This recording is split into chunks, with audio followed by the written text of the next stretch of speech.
luak me ko malo me Uganda amor wiyo diko matin atamo ni mano kong merka bong yamo manok kere ka berati transit la wo na platform manoya ma ambassador chura wajani mano ora ba kolo bieno gang borre ila cho wajani mano Right Honorable Richard Odwong tika lueny ikom gian pian tamo ni kweni ka gian kima penduzi ki bine NRM chik gibi kwanyo ke pa jomati NRM chon wego petika nyutu ma kirma nyomiro nyut kere bot gini dok pe miro choyo ki NRM mero ma luka ki ngo muchula choyo uchula ben analoko kere chim mo wajo ben ni ene nino ene ki kome The Honorable Richard Odwong Goy Yerachim. Kawajani Mano Speaker my parliament line chim. It was a telephone conference. Ma penduzi penetie line.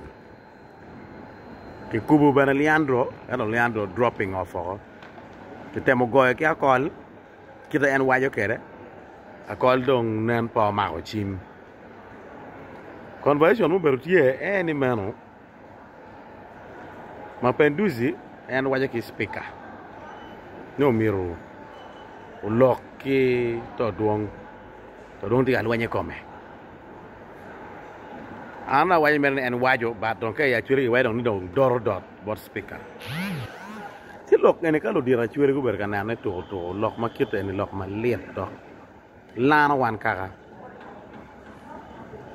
yen ka ini ne choy ma bana secretary general choyo Ochoyo matika quoting articles pa constitution pa NRM. Kibena da ka call gema pendizi mero bien NRM. Lutua ki yabo window to ba ki yabo mansi ki yabo. Gen wajane ki mini gi form gi wot gi cho bol kui ma megge. Ento ron kiri lai motara da. No papa tie ko the demand is just too much. Ki yabo window ma Johnny Thierry Berry Bakari bian chako dikwo ti no peko choy ngare mo genne ki mi buk ma megge ken gi gen gi cho bol ku ma megge la ko ngere ya mor ko la ka ken la ka gi jone Johnny ko dar gene ti kwere mu ken ne pe bena wa ngeyu edo eno pier pete amir chere kom lok ki come ene ni mano kuri roro en ka wana mete kere ya chuli bi o we o paremo food war wenye lokech warwenyo Jacob Olanya warwenyo Chwara Walter ngur na wenti ene lok meroro now ima penduzi chiar don ka goy chim ki speaker my daughter secretary general madong neno ga nena ni piani utamo ni speaker ti na madere romo chiar don doro bolla dir lobo chikaro kan don dire majala dir lobo be taking action comme secretary general nyogwak bene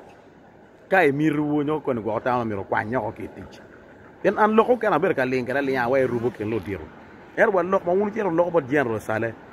ana wachi ana tegi sosa mati yeba ke iye kuno ma waje bara ni loko luwi loko secretariat ko pe ki research team ko to dum ki atimo ni pena tiga defending la rema momentary an eta tamoni atika addressing the question of roro ki chol chunye ya chuli pinga chuli nyere kom na wore Chika don't walk no kwa ento duong ki position ene in money leyo no en gini ene ti akeli NRM lu diru wono miro kwanyo ba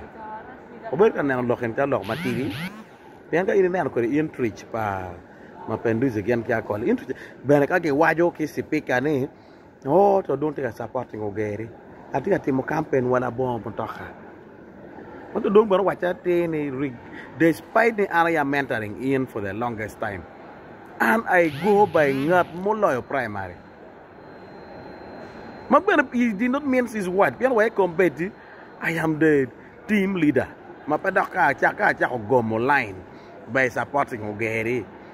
She don't jomo kind of an something which I painfully understood. Piane, nobody I would fight for my space. Can I end the remani? Piane, Lurem, anyway, actually, no tuang will. But anyway, the local constitution, I had to respect as a matter of administration. ento ga ine neno ket ma jone tika chwalo kichuna ene and the subsequent response chi noni chwiny ma wunti anyor ne pa ba pian man kombeti otika lak ke nying to dungo ko kan pian awinyo ben chieng chane wa pa bo ma ke ber ka chwake ma jimo go beri ya akol ben wajane abere NRM for due ariyo ke ken er tij ma tiu wa secretary general poti pingop you come and do your bit pingop mi rok in kong e lok e pala wori lo dir dini lo dir te kwaro we may take this jokingly er chipit mon madam tiga bieno kerni chipit en bi o we o paremba chipit en bi we ko lit tiana chuli mon ma nok ma ko chung wa kama neb kama dana pe chung ye kar ken dir ma giber wenya watiki en ko ni nero mod ben ke memorandum ma ke temene ke chiar ke bola dir lo woni this was purely a copy and paste ngoma chief justice window gidi atemone rocho pajo bena ki waje wa ke dogini pa chief justice gidi ka futika gale we wan chiat wan yejo merke ko wa luwenyi bena ti we kom chief justice chi actually alega ruori ma megwa ko ker jara ping o ker kon ping o pengi karu ken joti ki mama gen miro ma ki romo tieko ne e level me dialogue chalo kaka chi kaka chuli beru ping ke nyamo we ke kwan gena gi miro ne ki mine gi pen kan ki wet gu bet ka chiar mere en kiten ba pian do ka o me chiar wa ka dotto secretary general bot la rock mo ata nyamu tesi mo matia mere wa kitecho kacha madigi maja ka inu jar go kuono rueny akol kuono rueny bigiri lieli the last liel beru do ngane wedi mono para me antiga mi war pel bi o patiko ento dongi en go jero temani en o ger ni en bi luo liel wa pabo to liel pa mero ire tio yon ko wie chipping o mero nyuru chwiny makitene ene ana nani pel ti mema be maka pe wan machala chuli wan neno loken cha lok mo mira a choba kini ena gikne pa bo ber ma be miri mu karo la joko madano tamoni they should achieve everything in a blink of an eye adon ko ni wo NRM tien ge mi ra flag ko a chiara to ge ber minister ki chuelo one step at a time walo bol qui mani jarga bolu qui ni mo kane peke wa ki lera kane gu chiat bena ya ruya sikaro kene jo mo kane to ngut gyo eto git ngene jimi lobo ni kitero mod kene man tuan lo ka wuruti ni yan won baro ngeye wu ci pekane mabe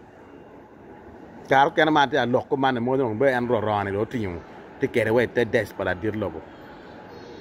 kila dito dong wan machala chuli wan kiri lega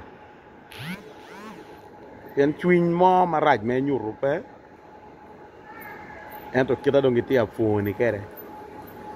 the way you are going you are being paid dano weng tika nan la wo chwiny dano to i platform so ko weng ngoma tika time ento achulo wajo ni lo dari I think again my dear ni Loba will see you through. Udira Chuli, elders, Dini, Topia nga gani. Onet en salok mapia o agulupi portie. Afoy.